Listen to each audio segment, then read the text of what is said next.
কথাসাহিত্যিক হুমায়ূন আহমেদকে নিয়ে গুলতেকিন খানের ফেসবুক স্ট্যাটাস ঘিরে বেশ কয়েকদিন ধরেই চলছে তর্ক বিতর্ক। গুলতেকিন খান তার সাম্প্রতিক স্ট্যাটাসে ব্যক্তিগত স্মৃতিচারণের ভেতর দিয়ে সাবেক স্বামী প্রয়াত হুমায়ূন আহমেদের সঙ্গে অতীত দাম্পত্য জীবনের একটি দুঃখজনক অভিজ্ঞতা তুলে ধরেন। তার এই পোস্টকে কেন্দ্র করে সোশ্যাল মিডিয়ায় দ্বিমুখী প্রতিক্রিয়া দেখা দেয়। এবার হুমায়ূন আহমেদকে নিয়ে পোস্ট দিলেন তার স্ত্রী অভিনেত্রী মেহের আফরোজ শাওন।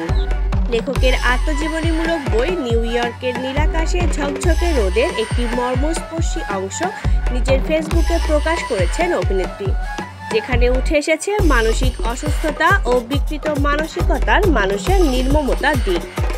রোববার 5 অক্টোবর নিজের ফেসবুকে শাওন আহমেদ তুলে ধরেছেন স্বামীর অসুস্থতার সময় ফেসবুকে বিদ্রূপ মন্তব্য করেছিল। শাওনের পোস্টটি হুবহু তুলে ধরা হলো।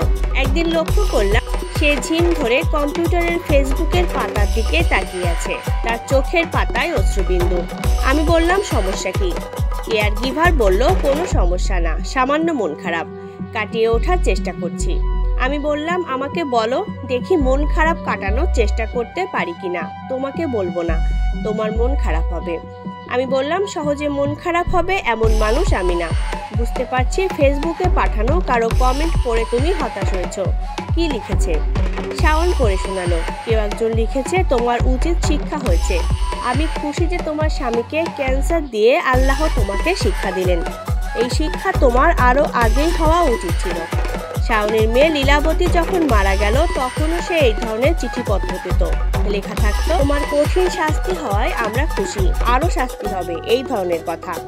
তির্যক মন্তব্য দেখে শাওন ভেঙে পড়লেও লেখক তার স্ত্রীকে সান্ত্বনা দিয়ে বলেন, আমি শাওনকে বললাম, পৃথিবীতে মানসিক অসুস্থ অনেক মানুষ, তাদের নিয়ে চিন্তার কিছু নেই।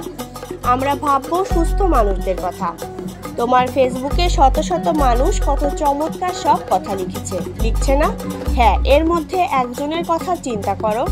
সে চলে গেছে মক্কায় বা কাবা শরীফে, সেখান থেকে তোমাকে জানিয়েছে আমি স্যারের জন্য দোয়া করতে এসেছি। শাওন আপু, আপনি একটুও চিন্তা করবেন না।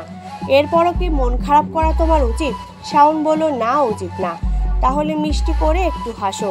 হাসতে পারবো না বলেও সে হাসলো।